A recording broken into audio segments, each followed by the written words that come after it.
السلام علیکم۔ ہمارا بڑا موضوع قرآن ہدایت ہے۔ پچھلے روز کی طرح ہم آج بھی سیرت النبی کے کچھ واقعات آپ کے سامنے بیان کریں گے۔ واقعہ نمبر 33، جنگ ہوازن 8 ہجری۔ آپ اللہ کے حکم کے مطابق مال غنیمت برابر برابر مجاہدین میں تقسیم کر دیتے تھے۔ جنگ حنین میں جو مال ہاتھ لگا، حضرت نے وحی الہی کی اطاعت کرتے ہوئے سارے کا سارا مال عرب قبائل خصوصاً قریش کے ان سرداروں میں تقسیم کر دیا جو فتح مکہ کے بعد ایمان لائے تھے۔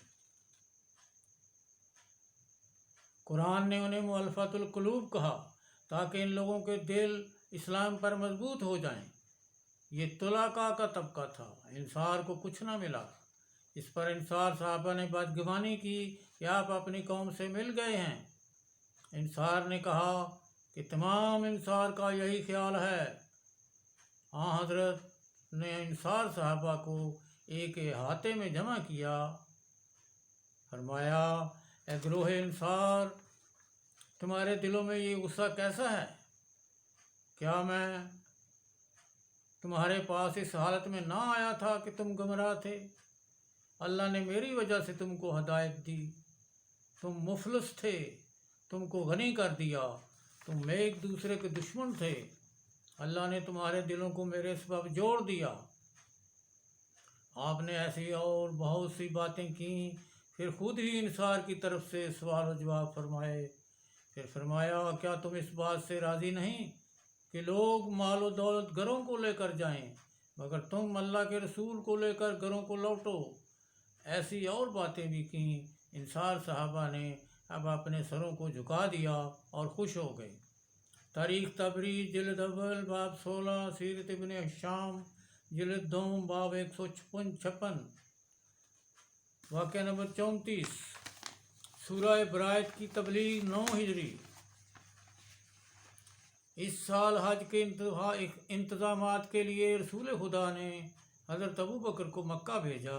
ان کے چلے جانے کے بعد سورہ برائت نازل ہوئی کہ مشرک ناپاک ہیں، انہیں آئندہ سال حج پر آنے سے روک دیا جائے۔ جن مشرکوں نے معاہدہ توڑا ہے ان سے اعلان جنگ کر دیا جائے۔ صحابہ کرام نے حضرت کو تجویز دی کہ بہتر ہوگا کہ آپ کسی شخص کو یہ آیات دے کر حضرت ابو بکر کے پاس بھیج دیں تاکہ وہ سورہ برائت کا اعلان کر دیں۔ اس پر حضرت نے فرمایا کہ یہ دین کی رہبری کے ضمن میں خاص احکام ہیں۔ اللہ تعالیٰ نے خاص طور پر حکم دیا ہے کہ اس سورہ کی تبلیغ میں خود کروں یا پھر یہ میرے اہل سے ایک شخص ان احکام کو پہنچائے، اور یہ شخص حضرت علی ہیں۔ پھر آپ نے حضرت علی کو بلایا اور فرمایا، تم سورہ برائت کی مکہ جا کر تبلیغ کرو، مشرکوں کو اللہ کا پیغام سنا دو۔ حضرت علی مکہ گئے اور وہاں جا کر سورہ برائت کی تبلیغ کی۔ تاریخ طبری جلد اول باب 17، سیرت ابن ہشام جلد دوم باب 161۔ واقعہ نمبر 35، رسول خدا نے ایک جنگ میں حضرت علی کو امیر بنا کر بھیجا۔ لشکر کو فتح ہوئی۔ حضرت علی نے مال غنیمت سے ایک لونڈی چن لی۔ مسلمانوں نے مختلف باتیں بنائیں کہ حضرت علی نے زیادتی کی ہے۔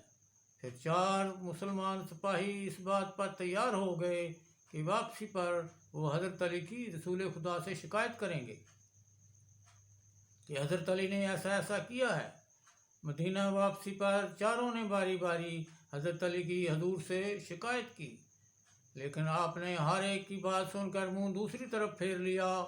پھر ایک خطبہ دیا کہ لوگو، آخر تم حضرت علی کی دشمنی میں کیا چاہتے ہو؟ یاد رکھو، علی مجھ سے ہے، میں علی سے ہوں۔ حضرت علی کا حق مال غنیمت میں اس لونڈی سے بھی زیادہ ہے۔ صحیح بخاری جلد 4، کتاب المغازی باب 63۔ واقعہ نمبر 36، اقرحہ ابن حابس اور اینیا ابن حسن کا جھگڑا۔ رسول خدا نے حنین میں سب کو ظہر کی نماز پڑھائی، پھر سایہ میں بیٹھ گئے۔ آپ کے سامنے اقرا بن حابس اور اینیا بن حفص کھڑے ہوئے۔ دونوں کے درمیان عامر اشجعی بارے جھگڑا تھا۔ اینیا اس وقت غطفان کے سردار تھے۔ اقرا بن حابس محلم بل جسامہ کی طرف سے مدافعت کر رہے تھے۔ یہ بنی خندق سے تھے۔ آپ نے فیصلہ کیا کہ دیت میں 50 اونٹ ہیں سفر میں اور 50 مدینہ پہنچ کر لوگے۔ اقرا بن حابس آپ سے انکار کر رہے تھے کیونکہ آپ اس قتل کو قتل خطا قرار دے رہے تھے۔ سیرت ابن ہشام جلد 2 باب 172 واقعہ نمبر 37 حضرت معاذ اسلمی کی سنگساری۔ جب معاذ اسلمی نے رسول خدا کے سامنے کھل کر زنا کا اعتراف کر لیا اور کہا آپ مجھ پر حد لگائیں، جب اسے سنگسار کیا گیا تو کچھ صحابہ نے کہا کہ معاذ تباہ ہو گیا، گناہ نے اس کو گھیر لیا۔ کچھ نے کہا اس کی توبہ قبول ہو گئی۔ اس پر حضرت نے فرمایا حضرت معاذ نے ایسی توبہ کی ہے کہ اگر ایک امت کے لوگوں میں بانٹ دی جائے تو کافی ہے۔ حضرت خالد نے خون کے چھینٹے اپنے کپڑوں پر پڑنے سے برا منایا کہ یہ نجس خون ہے، تو آپ نے فرمایا اے خالد، قسم اس کی جس کے ہاتھ میں میری جان ہے، اس نے ایسی توبہ کی کہ اگر ناجائز محصول لینے والا ایسی توبہ کرتا تو اس کا گناہ بخش دیا جاتا۔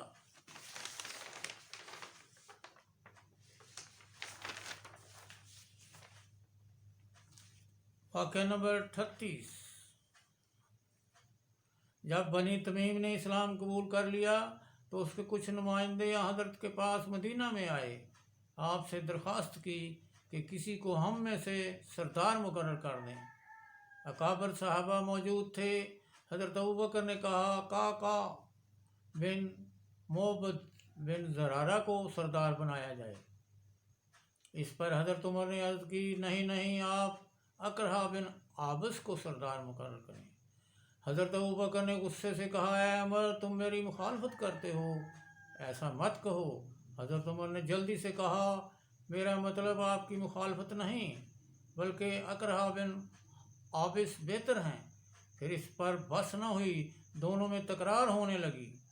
حضرت خاموش بیٹھے تھے یہاں تک کہ دونوں کی آوازیں بلند ہونے لگیں، دونوں جھگڑنے لگے۔